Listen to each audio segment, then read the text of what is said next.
Into your sanctuary, we've come to adore you, Lord. Into your sanctuary, we've come to adore you, Lord. In adoration and praise, we glorify your holy name. Into your sanctuary, we've come to adore you, Lord. In the name of the Father, and of the Son, and of the Holy Spirit. Amen. May the grace of our Lord Jesus Christ, the love of God, and the communion of the Holy Spirit be with you all. My beloved ones, today is 18th day of August, being Tuesday. And today the Mother Church celebrated Blessed Victoria Losmana Livo from Madagascar. And this will come from Ezekiel chapter 28, verse 1 to 10.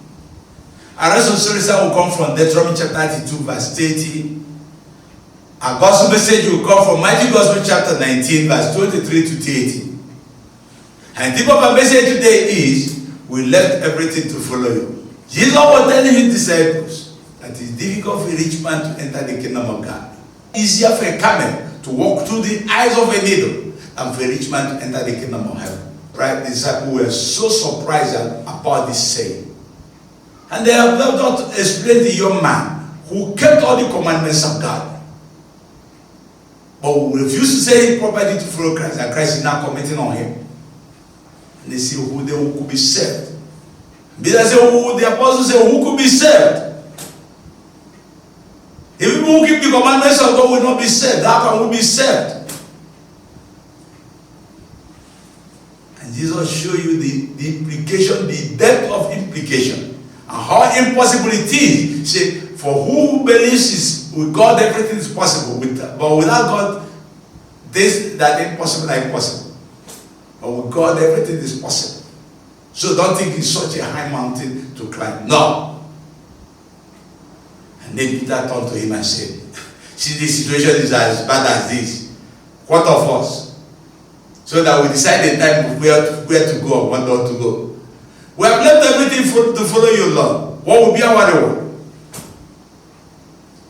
And Jesus said, look, in the new world, when I will come in my own glory and sit on my throne of judgment, you will sit equally in the 12 thrones and judge the 12 tribes of Israel, people of God.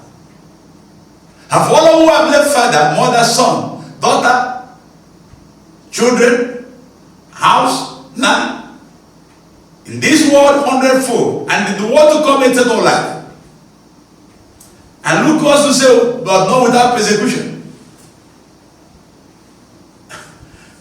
And now where this all opened up, you have left everything to follow Christ, you have that thing 100-fold on top, and the eternal life is guaranteed.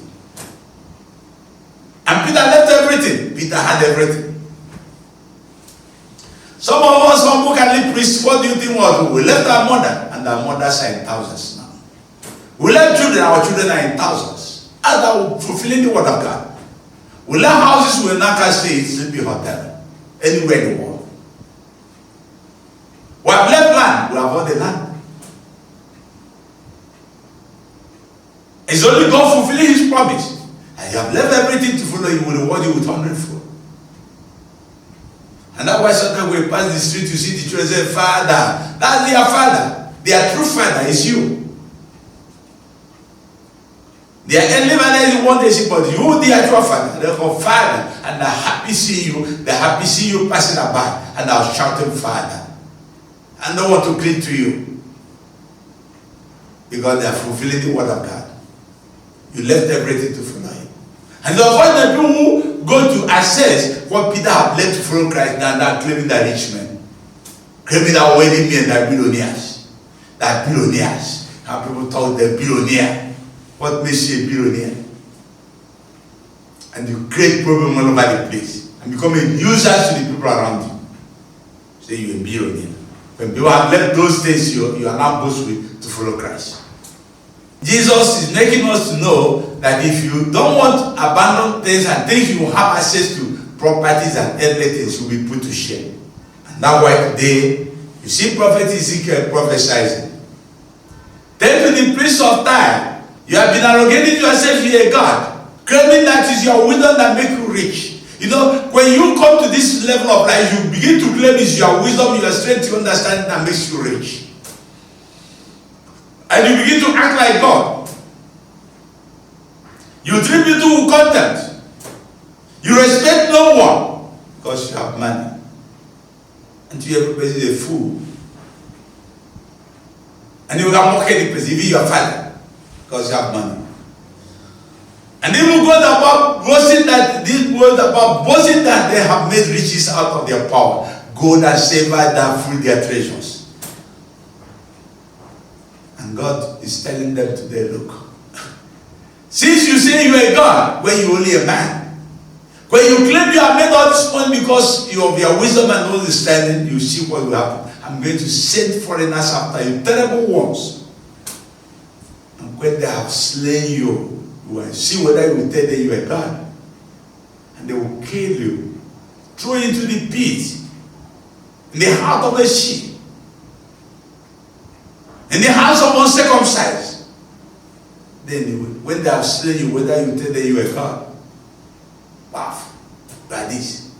God protects and provides for a set of you to start praising and thank God. They begin to allocate powers to you. And that's why you see our people there. What do you call me? They now have different titles.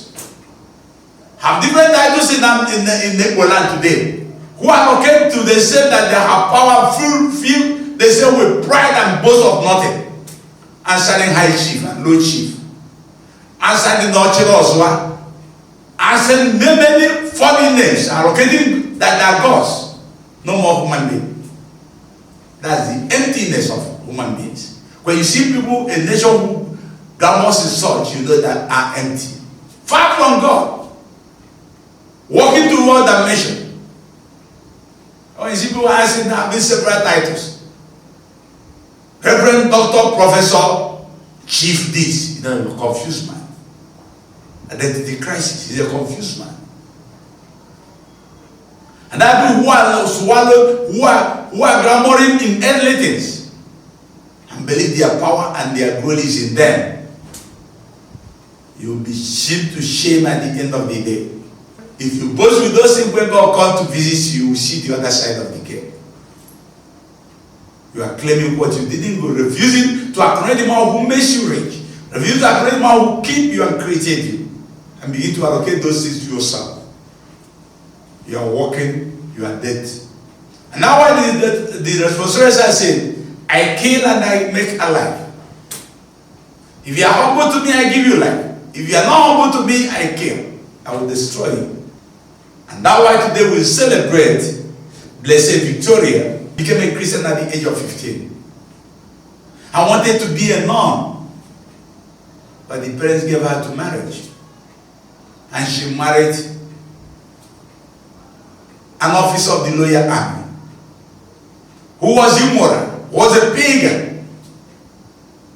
And Rosemary Victoria have no alternative than to serve this man, even though he's an immoral man, he was serving him.